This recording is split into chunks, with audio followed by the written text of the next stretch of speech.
Hello my dear followers, hope you're doing fine. Welcome to this new video. Today I'm going to show you how to design a good test or a good exam. Actually, I have taken the third year English program as an example because many teachers have asked me about the tests and exams of third year, the fourth sequence, me and my environment, and of course the pieces of advice that I'm going to give will be serving the other years. So here, the fourth sequence I have divided into two parts. The first part tackles a country's fact file, talking about any country, its area, its location, its national parks, its bordering countries. And you know, in the book we have the example of Algeria. So I'm going to design a test tackling the topic of a country's fact file, and then the exam is going to be tackling preservation of nature, protection of animals, and why not talking about a specific animal and give a bio card of this latter. So here this is the test my pupils have set for 2 days ago. Here I have an advice for you. It's okay to find a ready-made test and you bring it to your pupils, but you have to add your own touch. I know that some teachers don't have time to design the test and to prepare the questions, especially if they're not free and they're busy with their personal lives. But it's not okay, I would say, it's not really doable if you take a ready-made test and you give it to your pupils without just at least having a look at it, or without trying to modify at least some questions or some statements. It's really, you have to add your own touch. It happens to me that I write my own text, not test. It happens to me that I write my own text because I want to gain that confidence and that trust on myself. I want to design and prepare a test based on what I have given to my pupils in the classroom. So this is very important. And here, if you're going to see this test, you're going to find the text on the DZ Exams website, and the questions are completely different. These are my questions. You won't find these questions elsewhere.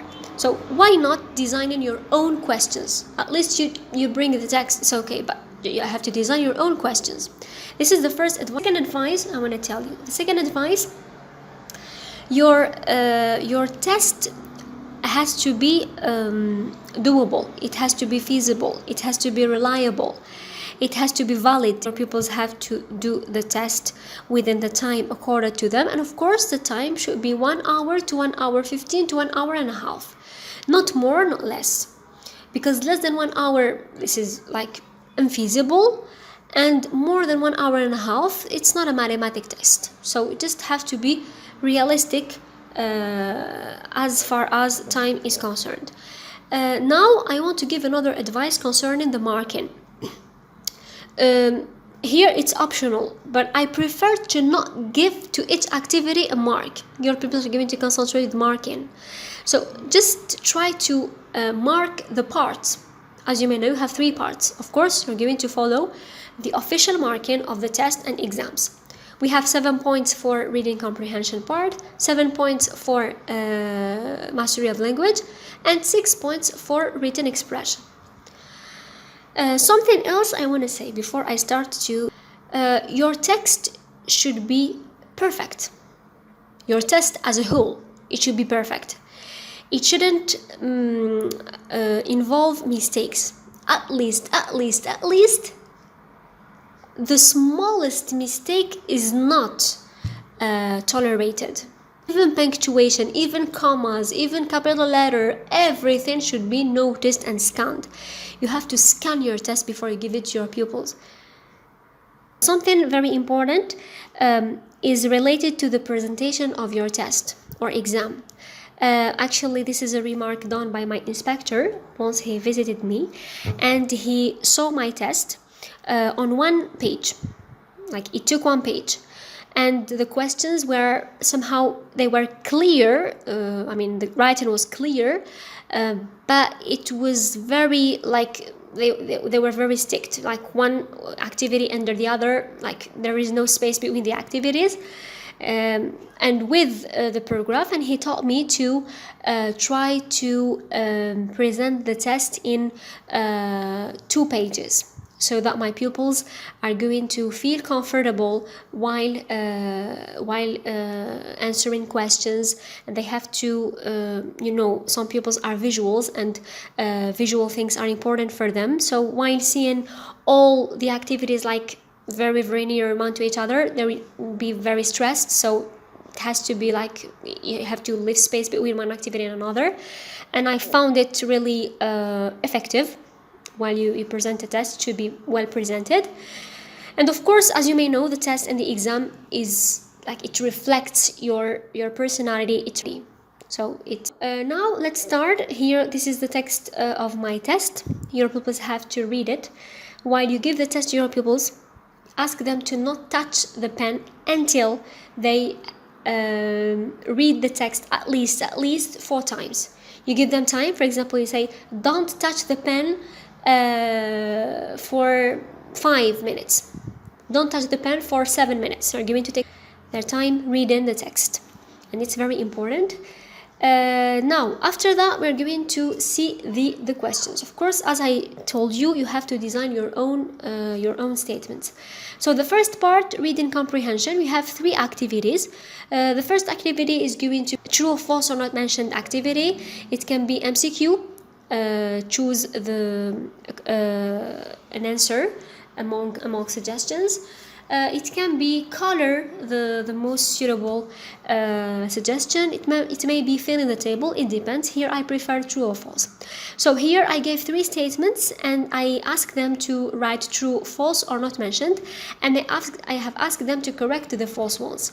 Sometimes I give 2 statements and I ask them to write true, false, not mentioned, and to correct the false ones. This is very challenging. I gave it in the first term test.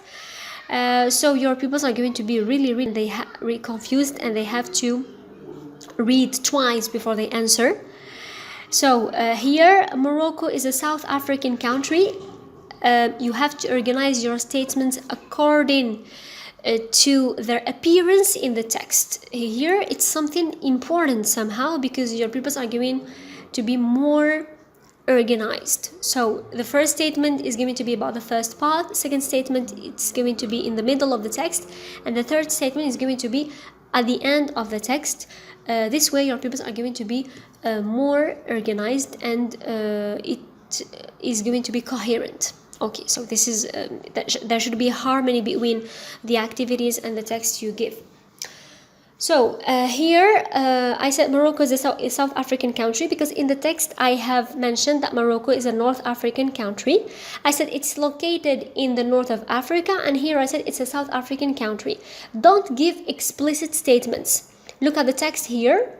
It is situated in the north of Africa, and when they read the statement, Morocco is a South African country. So I didn't say Morocco is situated in the north of Africa. It will be very easy. I try to play on the order of the words. Rabat is a big city in Morocco. This is confusing too, because in the text it's mentioned that Casablanca is the largest city, and I said that Rabat is just a capital. I didn't say that Rabat is a large or a small country. So your pupils are going to think twice, because they're going to relate, maybe yes, maybe no, maybe not mentioned. So here it's not mentioned, and they have to think twice before they answer this question and this statement. When you give easy test, it will be done in 40 minutes, maybe less. In 30 minutes they will finish. If you give a test with good questions, with good statements that need reflection, they're going to spend their time. The third statement, Islam is the religion of 100% of the Moroccan population.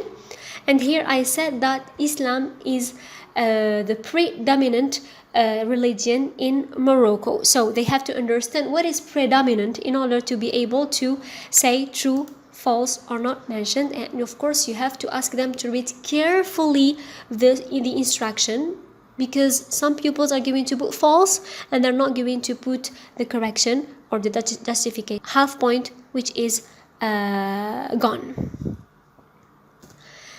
So here, concerning the marking, I didn't give a mark to this activity, but these statements are out of 3 points. Point for false.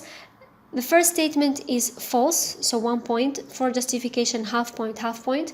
Second one is not mentioned, so it's 1 point. And the third one is false, and with the justification, half point, half point. We move now to the second activity. First activity is out of 3, and the second activity is out of 2. Here, I would say that it's really preferable to choose a WH question and a yes or no question. Now, if you want to if you want to put 2 WH questions, you're free, but you don't have to put 2 yes or no question. If you have 3 questions, 2 WH questions and 1 yes or no question.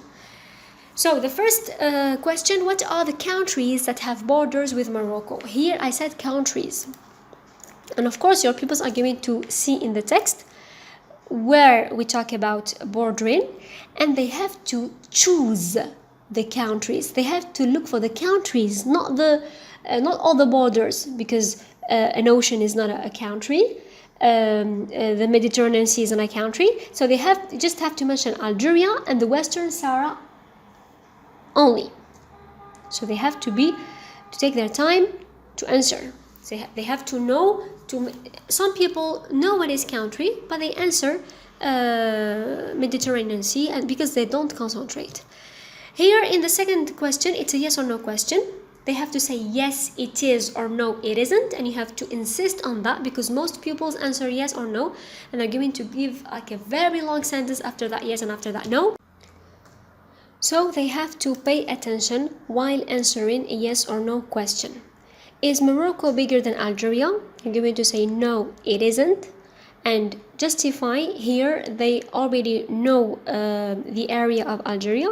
They're going to compare it with the area of Morocco, and they're going to say that Algeria is bigger than Morocco because it has a larger area. And here, just a remark, you have to deal with Algeria's area, and you have to make your pupils say the number in English, 2 million and so on. Okay, they have to say the number in English. Then we move to synonyms and opposites. Normally I give them somehow difficult synonyms, but this time I have just chosen I would say simple synonyms and opposites. Here located, situated, main, major, east, west, and smallest, largest. Sometimes you have to teach your pupils some strategies while dealing with this activity. You have to mention that a name or a noun is the synonym of a noun or the opposite of a noun. It can't be the opposite of an adjective.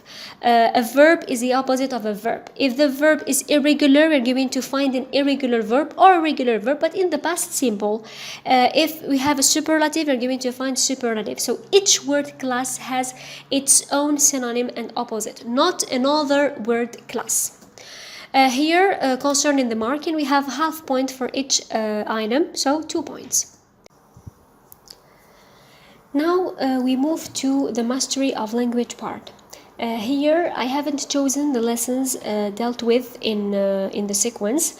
I have chosen activities that are going to find in most tests and exams. They are really common in official exams too. So the first activity, supply punctuation and capital letters where necessary. So it's a very important activity which evaluates pupils' ability to spell correctly the nouns that need capital letters and even adjectives. And here and of course they're going to test their ability to write the punctuation correctly. Then we're going to move to another very common activity, even if we haven't dealt with present simple in the 4th sequence, but it's a revision for your pupils, especially for the 4th year. So I have introduced a passage about Algeria, and I ask them to of course put the verbs in the right form without saying and mentioning the tense, past, present or future. They're going to guess through the context of the passage. Concerning the marking for the here we're going to introduce 1 point for each verb, because grammar and verbs are very important. We move now to a pronunciation lesson introduced in the 4th sequence, which is silent letters. So here I have given them 4 words to circle the silent letter in each word. Of course, in the first word, if you have noticed, we have 2 silent letters. It's always good to not make our pupils answer like mechanically. They have to think twice, as I said before, they answer. Now, written expression. Although I haven't dealt with writing a paragraph about a given country, but they have already dealt with Algeria in the lesson. As I have said, we have already dealt with the fact file of Algeria. They have information about it. Actually, I have mentioned all the information. I just asked them to write a good paragraph. Of course, they're going to rely on the text to write this paragraph. But you have, of course, to be severe while dealing with the verbs, while dealing with punctuation, capital letters, coherence, cohesion, and so on.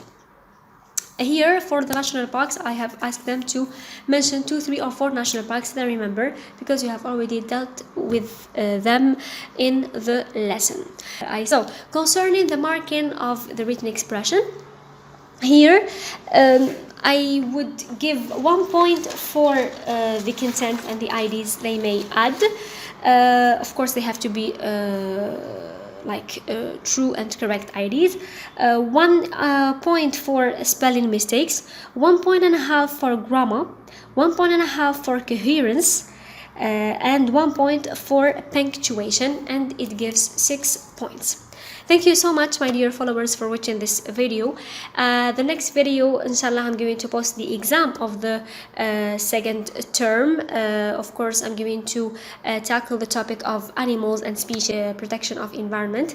Thanks again for watching this video. I am very thankful and grateful for all your support and motivation. Take care of yourselves. Goodbye.